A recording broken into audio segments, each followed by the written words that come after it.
Hello, bonjour à tous et toutes, bienvenue dans cette nouvelle session de scalping. Désolé, hier j'ai pas pu faire de trade ni de scalp. Euh, en plein, J'étais en train de m'occuper en fait de mon compte pro crash de trading pour le championnat du monde. C'était un peu compliqué et en plus euh, des- une petite conjonctivite, donc désolé pour l'absence. Alors aujourd'hui, on repart dans la même lancée. On essaiera de faire quelques scalps et puis terminer la journée. Donc il est exactement 7h32 minutes. Donc 7h32 minutes, on vient à peine de faire l'open. On va essayer de voir côté calendrier économique qu'est-ce qu'on a côté fondamental. Alors, donc déjà, on a une annonce à 8h15, donc on a une heure devant nous. C'est un membre de la Fed qui va parler, donc je pense pas que ça va faire bouger les marchés, mais on restera prudent quand même. On sortira 3 minutes avant, on rentrera 3 minutes après. Après cela, c'est tout. 9h, il y a Bowman également de la Fed qui parle, donc allez, journée assez calme. C'est parti pour une nouvelle session de scalping. Donc là, déjà, ce que je vois, c'est que on a vraiment un marché qui a poussé vers le bas. On fait un petit rebond depuis, depuis l'Open en tout cas.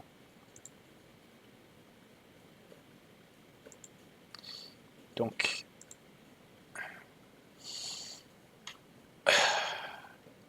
on reste patient et on essaie de voir.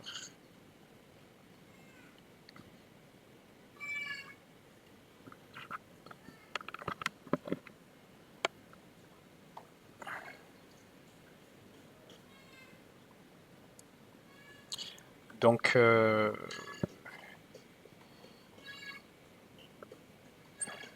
vous informe également que je vais quitter Fast Track Trading hein, parce que il y a une politique de restriction sur les pays qui sont éligibles au trading.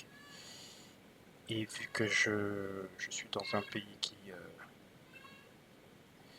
n'est pas compris, bah, dès que je fais mon payout, je quitte Fast Track Trading et je partirai chez FlexiTrade pour un direct account à 250 000 dollars. On verra en tout cas comment ça se passe. Je vous informe également que instant. Donc c'est bon. Alors là, on va chercher 10. Voilà, c'est bon. Donc là, je rentre à deux contrats, direct un petit rebond. Aujourd'hui, je pense que je vais pas risquer quoi que ce soit. Ça risque d'être assez sportif en tout cas. Bien que ce trade soit un peu risqué puisqu'il est sur un niveau très solide. Hein. On voit notamment les acheteurs qui protègent bien le. Ouais. Donc c'est bon, premier trade pris. C'est cool.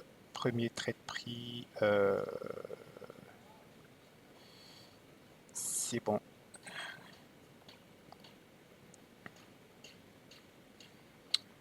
Alors, voyons voir un peu ce qu'on peut avoir. Je vais sortir.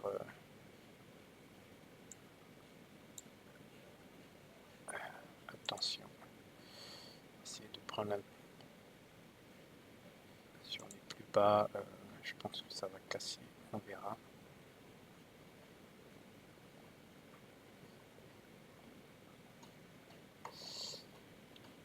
Allez, je vais rester concentré. Je vais pas.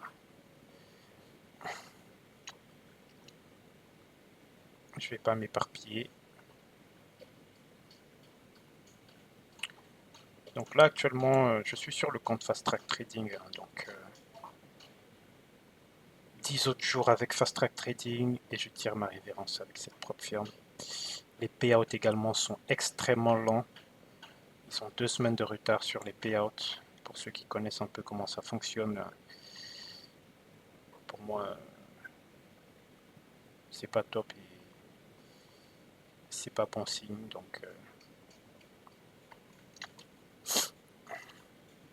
Donc on part toujours par lot de 2 contrats.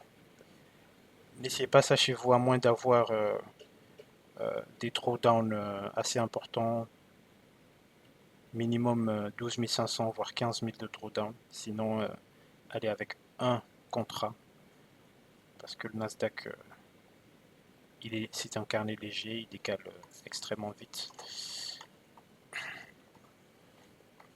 Donc là, on est bon. On est vraiment sur une tendance baissière prononcée. Après, on est juste à 7 minutes de l'open.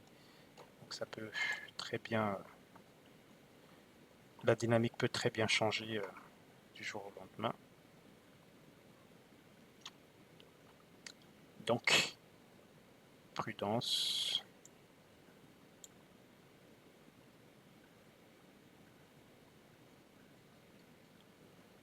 Le niveau des 90, s'il casse, ce sera super intéressant pour shorter.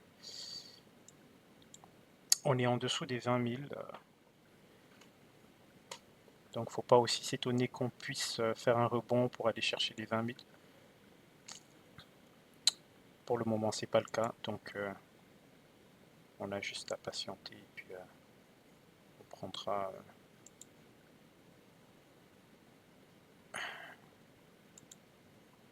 les bons trades. Ah, vous voyez, il a rebondi pile sur les 90. Niveau important que j'attendais sans le casser réellement. Il revient. On va voir.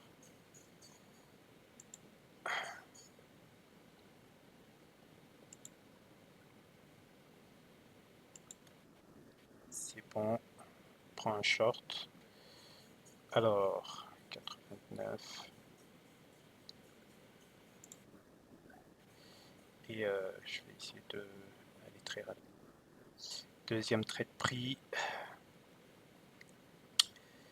Alors, il faut que je regarde ce que j'ai fait parce que j'ai quand même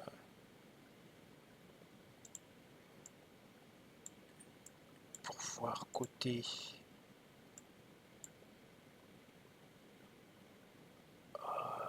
Alors, je suis à 720 de gain.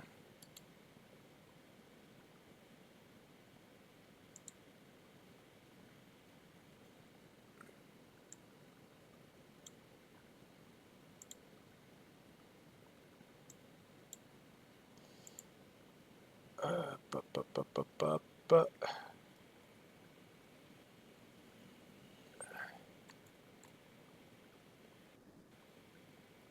Allez, 8, tirer.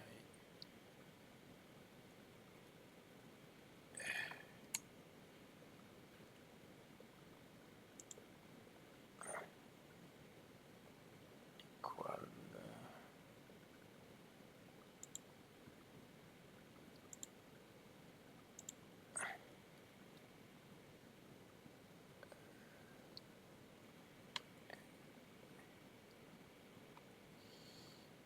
allez, attendez, allez, on va se concentrer un peu.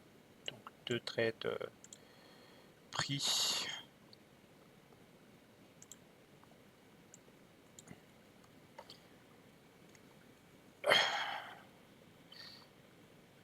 Un instant, je vais essayer de voir quelque chose.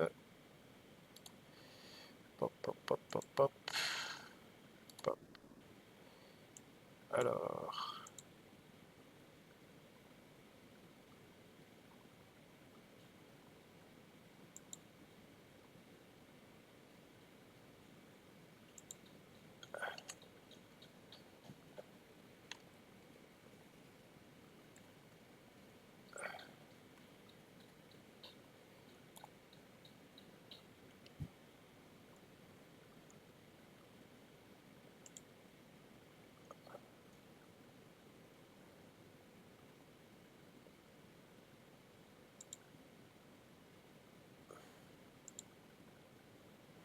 Ah, ok.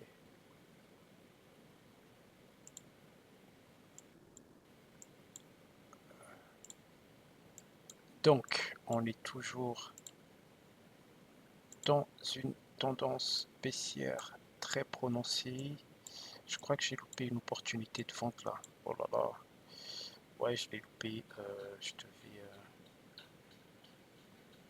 Oh là là. Ouais, je devais vendre les 89 encore une fois pour aller chercher 26 points derrière. C'est pas grave. Donc, allez, on est vraiment baissier aujourd'hui. En tout cas, depuis l'Open, 40 minutes, 10 minutes, 12 minutes exactement depuis l'Open. Donc, nous sommes en risque 1. Donc, nous sommes en risque 1.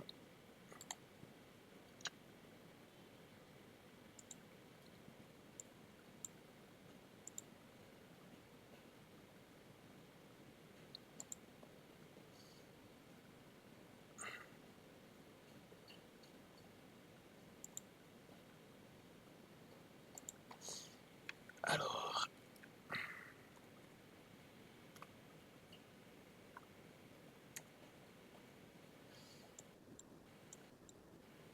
ah ouais, je peux pas. Je fais OK.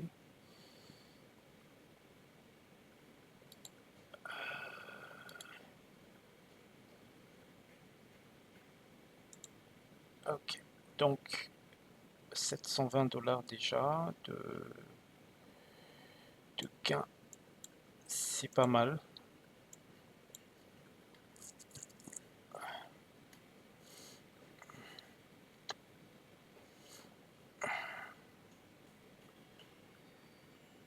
Donc là, on voit ici une grosse pause 24 contrats en limite. L'idée, c'est de voir, ouais, c'était pas du bluff, ils ont complètement été bouffés.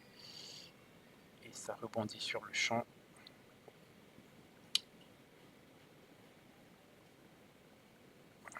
Donc il y a une très grosse protection acheteuse ici. Et là, ici, vous voyez 56 contrats qui ont été complètement bouffés, absorbés. Donc c'est peut-être le début d'une nouvelle poussée haussière. Le truc, c'est que ce qui m'inquiète un peu, c'est que pourquoi ici on voit les ordres limites côté acheteurs qui s'affichent, les acheteurs qui s'affichent sur le carnet, les vendeurs qui ne s'affichent pas du tout, mais qui réussissent à consommer tout ce qu'il y a. Donc là, en fait, j'ai l'impression que, ouais, que les vendeurs sont en train de cacher leur jeu et qu'ils sont plutôt dans une optique de mettre les acteurs en erreur,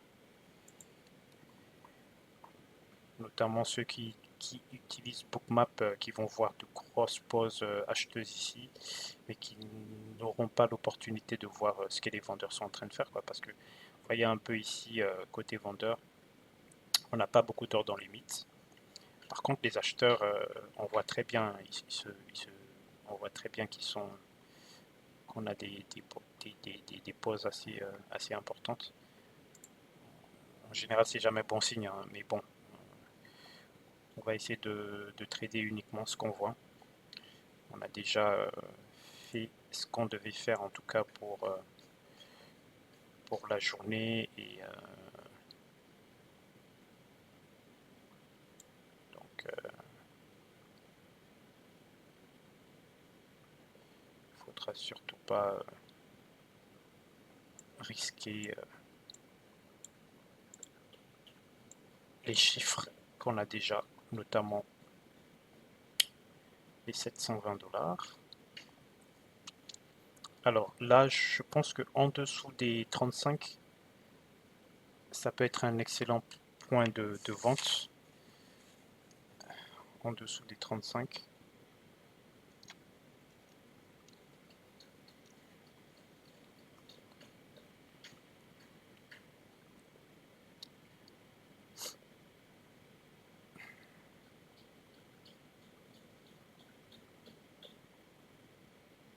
On a des zones qui sont très très éloignées les unes des autres.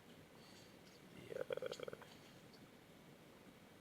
ça va être très compliqué d'aller chercher les 35. En tout cas, il va falloir du cœur de la part des vendeurs parce que les acheteurs ont très bien défendu la zone des 19 850.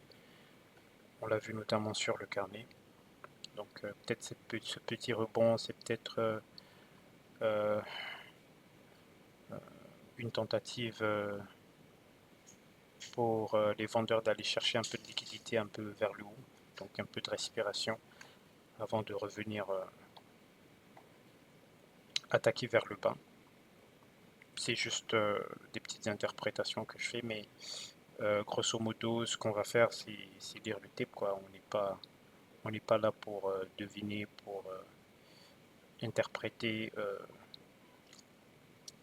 On lit le tape et on le fait confiance, quoi qu'il arrive et quoi qu'il advienne.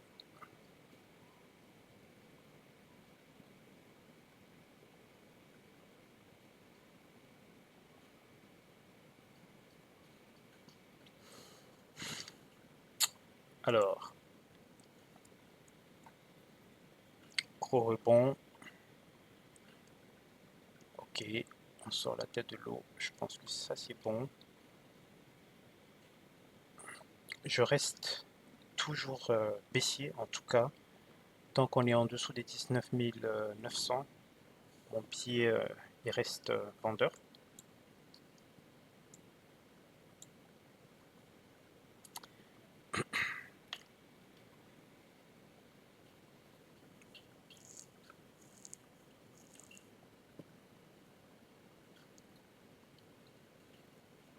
Mon pied reste vendeur.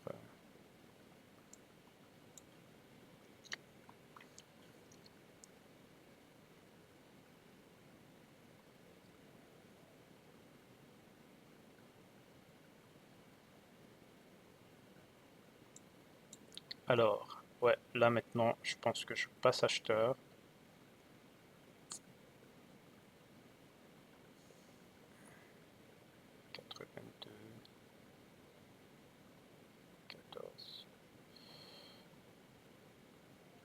Ok,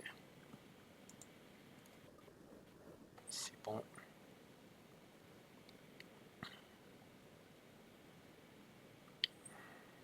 Il y a une grosse position. Vous voyez que 182 contrats, assez rare sur le Nasdaq. Donc là, je revois monter pour voir est-ce que, bien que ouais, non, je vais essayer de sortir cette position flat parce que je suis rentré un peu à la bourre là. Le prix d'entrée n'est pas bon.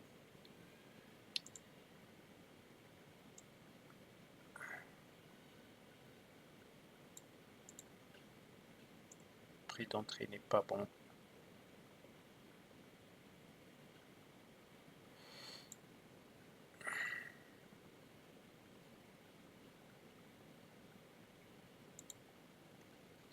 Donc on est bel et bien haussier.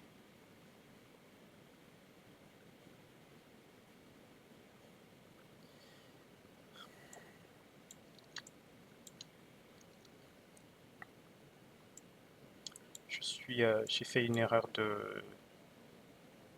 Ouais, je pense que j'aurais dû acheter pile poil sur les 19 899 quoi. Je suis rentré vraiment tard. Alors, c'est parti.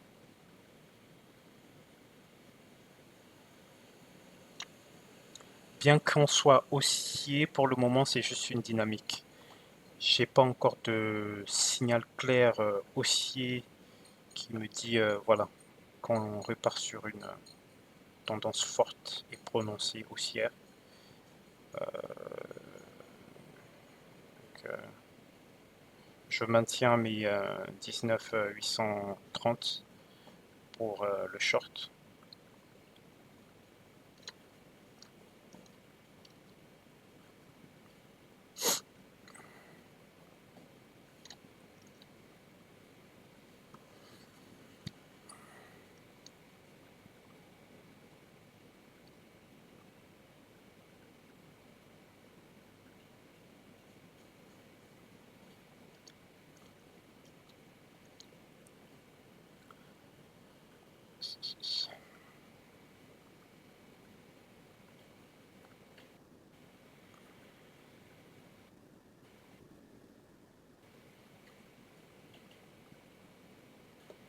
Alors, on avait vu une très grosse pause ici en dessous de 180 contrats. Il a été annulé, hein. C'était, Après, ce qui me rend un peu perplexe, c'est pourquoi les acheteurs n'hésitent pas à s'afficher de la sorte sur le carnet, quoi. Tu vois, quel est le signal qu'ils veulent donner? Parce que on sait tous, hein, je pense que ça, tout le monde le sait, on est sur un carnet léger, donc s'afficher de la sorte, alors que les vendeurs, la plupart du temps, ils réussissent à tout consommer sans pour autant s'afficher. Quel est quel est réellement le signal qu'on veut donner derrière, quoi. Donc, mais avec le tape, on réussit clairement à lire ce qui se passe à l'intérieur du carnet à l'instant T. Je pense que ça nous évite souvent de se faire prendre dans la trappe. Après, il faut se dire également que voilà, on a grosso modo en moyenne un taux de réussite qui va tourner autour de 80%. Donc l'idée pour nous, c'est d'avoir un bon ratio risque-rendement qui nous permet en tout cas à la fin de la journée de sortir au moins avec des petites cacahuètes ou si la journée est rouge, d'éviter de sortir rouge foncé, quoi. Donc c'est ce perpétuel, cette manière perpétuelle de gérer les gains et les pertes qui font la différence derrière, quoi. Sinon, pour moi, à la base, il n'y a pas de mauvaise stratégie, quoi. Donc, tant que vous avez un bon money management et puis une stratégie logique qui tient la route, je pense que vous pouvez faire de belles choses. Donc là, 3 scalp pris dans le dernier avec un prix pas bon. Donc mon prix d'entrée n'était pas bon, j'ai préféré sortir flat et on a vu que voilà, après ça rangeait sur ce prix avant de repartir à la baisse parce que de mémoire j'avais acheté sur les 19 915, c'était pas un bon prix. J'aurais dû acheter sur les 18 899.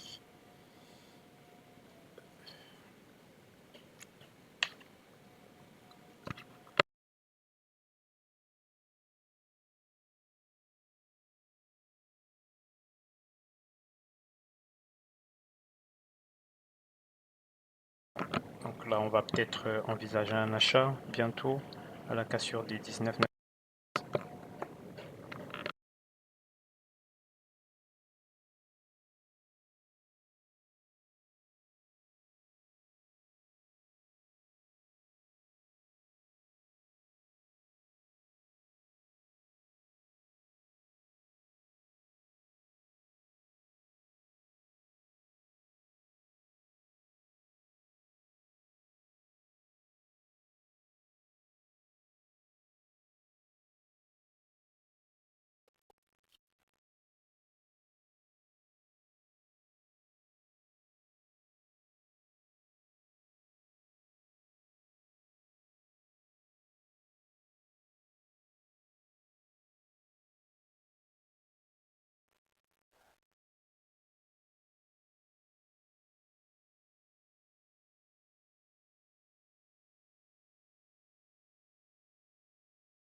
Donc le trade tout à l'heure aussi un peu rentré à la bourre.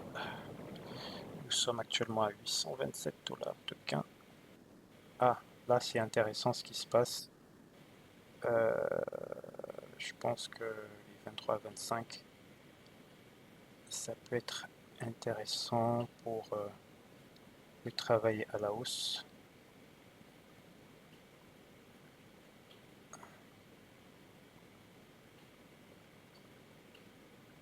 Alors,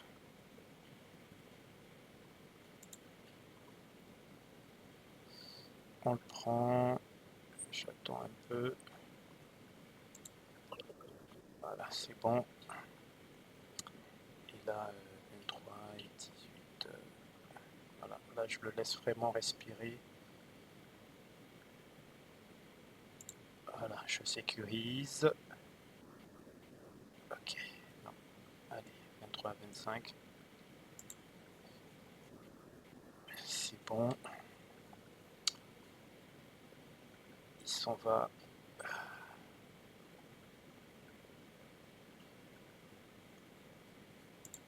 Je le laisse assez respirer. Il n'est pas bon. Là, je le reprends. C'est un très fort, c'est un niveau très fort. Et voilà, j'aurai juste à surveiller. Donc là, 23, 33, 43, 41. Alors, donc j'essaie de rester prudent.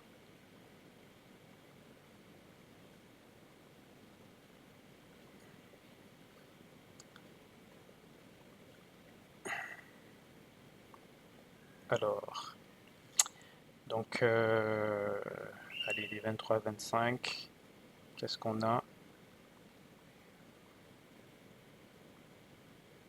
On verra. 23, 33. L'idée, c'est de sortir à 41.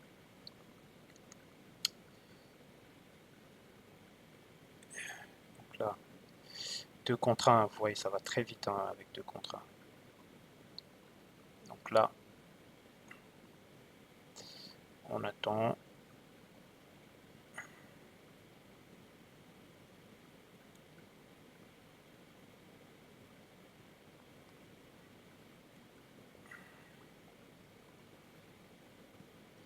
Si ça continue de baisser, je vais sortir ma pause. Éviter de prendre trop de risques.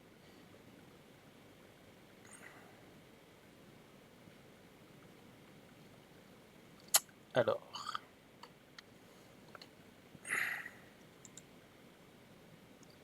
qu'est-ce qu'on a? Qu'est-ce qu'on a? Très fort niveau. Et là,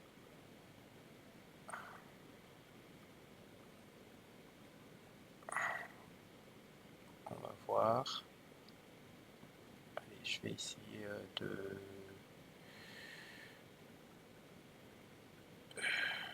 Là, ça part. J'aime pas trop en fait le fait qu'il ait perdu beaucoup de temps sur ce niveau. J'aime pas trop. Bien que j'ai mis un trade à 1,50 pour le renforcer, mais je pense que dès qu'il touche, je serai pas loin de le prendre en perte, quoi. Donc, vous voyez là, il y a une très grosse sécurité ici avec 37 contrats. Allez.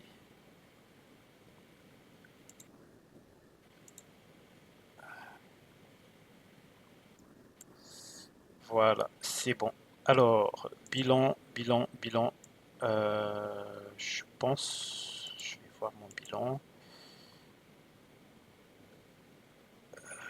Allez, 1400, je vais essayer de vous montrer ça en direct. 1665 $.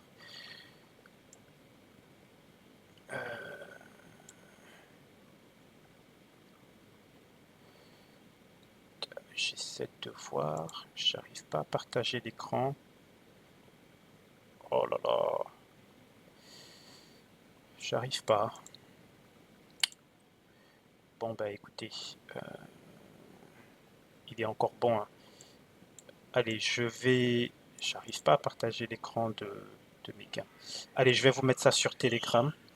Et puis voilà, donc voilà, bilan de la journée, 1665 $, journée terminée, on a scalpé 30 minutes. Voilà, bien à vous et à très bientôt. Ciao.